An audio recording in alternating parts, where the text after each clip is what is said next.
E a gente volta agora no último bloco do programa Utilidade Pública, tentando trazer dicas e orientações para você que foi diagnosticado com câncer, mas ainda desconhece os seus direitos. Aqui com a gente o doutor Edgar Leite, que é especialista em direito civil. A pessoa está na lista de precatório e a pessoa que já está diagnosticada com câncer, esse é um outro direito? Explica pra gente. Sim, esse é um outro direito, Dânia. A pessoa que possui, né, que tem o câncer, ela tem prioridade no recebimento desses valores do precatório.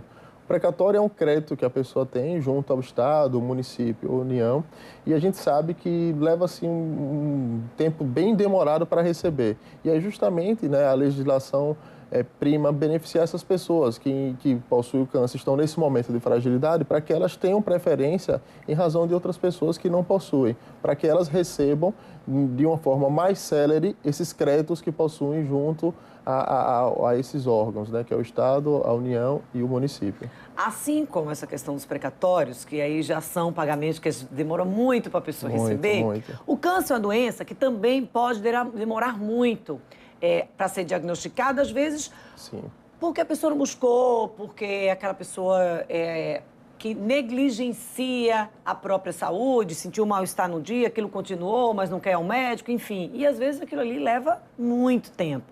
Durante esse período, a pessoa foi faltando. Sim. A gente vai considerar aqui duas situações, doutor Edgar, setor público e empresa particular. Certo. E aí a pessoa foi faltando. E não necessariamente, todas as vezes que a pessoa passa mal, a pessoa vai ao médico. Ainda mais numa doença que pode apresentar isso, isso pode ser recorrente. Sim, e aí a pessoa vai acumulando falta, não passa pela perícia no setor público, ou não vai protestar, enfim.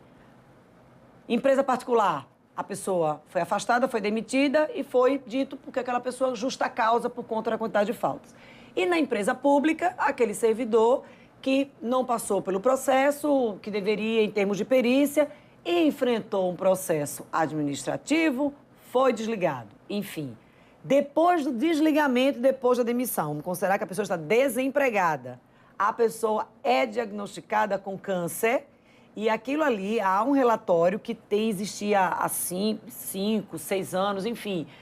Enquanto a pessoa ainda estava no emprego, quais são os direitos nessas duas situações? Nesse caso, especificamente, a pessoa necessariamente vai ter que entrar com ação judicial, né, para demonstrar que essas faltas, houve um nexo causal, ou seja, uma vinculação entre a falta e a doença, para que possa ser reenquadrado, no caso da empresa particular e no serviço público, passando por um processo administrativo acarretando na demissão, também vai ser necessário comprovar e demonstrar que o diagnóstico foi um diagnóstico tardio, né? Que, como você mesmo falou, em muitas situações, a pessoa só vem a descobrir que possui o câncer no momento bem posterior.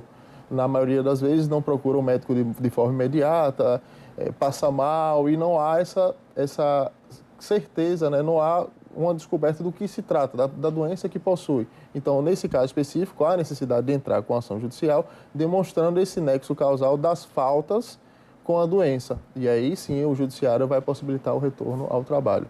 Tanto nas duas situações? Isso. E aí, se verificar que não há condição para o trabalho, acarreta na questão da aposentadoria por invalidez.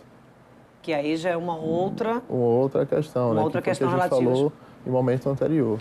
Ou seja, a gente citou aqui, durante todo o programa, doutor Igor, uma série de benefícios, que assim, eu não diria benefícios, eu diria assim, direitos justos para as pessoas que enfrentam uma doença que tem tratamento, mas que vai depender muito do período em que essa doença foi diagnosticada. Sim. A gente trouxe aqui imposto de renda, que a pessoa não precisa pagar. Isso. IPVA. IPVA, né, alguns impostos incidentes na aquisição de veículos, né, porque reduz o valor do veículo para que possibilite que essas pessoas adquiram veículos adaptáveis, né, porque em muitas circunstâncias o câncer acarreta debilidade motora. E aí, fazendo todo o procedimento para a aquisição desse benefício, a pessoa consegue comprar um veículo com um preço mais abaixo do que existe, porque a carga tributária é imensa, né, incidente sobre um automóvel. IPTU em alguns locais, Aracaju ainda está em discussão. Ainda existe essa discussão. A questão ausência da necessidade da carência para o auxílio-doença ou aposentadoria por invalidez. Esse benefício de 25% que se acresce ao valor do benefício, havendo a necessidade de um cuidado por uma pessoa. Precatório? O precatório também, né? E a prioridade em atendimento em estabelecimentos comerciais. Nós não falamos, mas as pessoas que possuem o câncer, ela tem essa prioridade em atendimento. E isso tem que ser exigido, né? E assim, nesse resumão que a gente trouxe agora, claro que a gente não dá para a gente detalhar todos os benefícios. Sim. A gente trouxe aqui os principais. Alguns que a gente listou como os principais, né? Mas tem vários outros benefícios. A gente está vendo um grupo de benefícios, a gente tem uma população, números que só crescem de pessoas diagnosticadas com câncer. Isso mesmo. E aí, vários tipos, desde um câncer de boca ao câncer de mama, que câncer de mama a gente também tem um outro direito.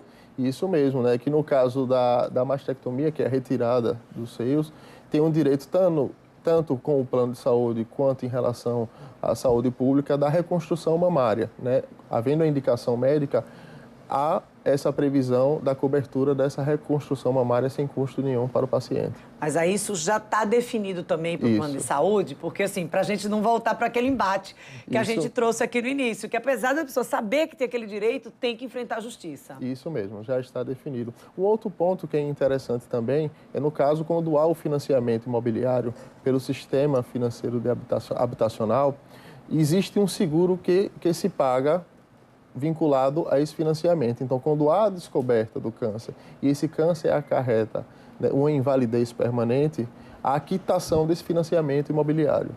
Ou seja, mais um direito. Mais um direito. A gente poderia dizer resumo, não. A gente tem uma longa lista de direitos que a gente poderia estar tratando aqui. Um programa, obviamente, não seria suficiente para a gente tratar todos esses direitos, mas, assim, pesando na balança a quantidade que só cresce de paciente com câncer, essa lista de direitos, no dia a dia do senhor, o senhor tem especialização na área, o senhor vivencia isso, essa questão da procura pela conquista desses direitos, a falta de informação desses pacientes, como é que o senhor mensuraria isso? A falta de informação é imensa, né? Infelizmente, na maioria dos casos, os pacientes sequer conhecem, né, a existência desses direitos que visam minimizar um momento de fragilidade.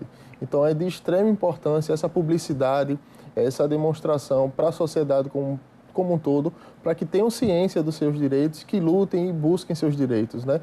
Que visam minimizar essa perda financeira, essa perda social que vem junto com o câncer.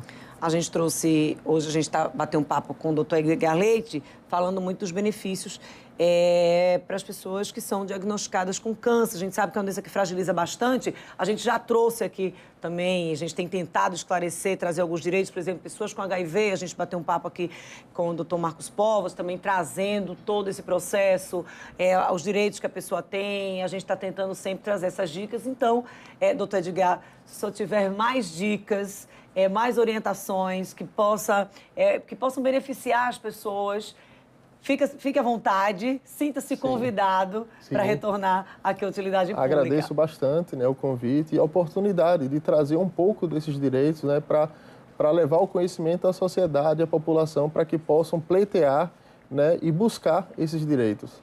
Muito obrigada. Mais uma vez, a gente encerra a entrevista do programa Utilidade Pública de hoje. A gente volta a se encontrar amanhã, no mesmo horário, a partir das 18 horas. Você já sabe, quer conferir esta ou qualquer outra edição do programa Utilidade Pública, vai lá no YouTube, Fundação APNP, playlist Utilidade Pública, ou no canal Dânia Matos. Você vai ter acesso a muita coisa legal, várias outras orientações. A gente volta a se encontrar amanhã.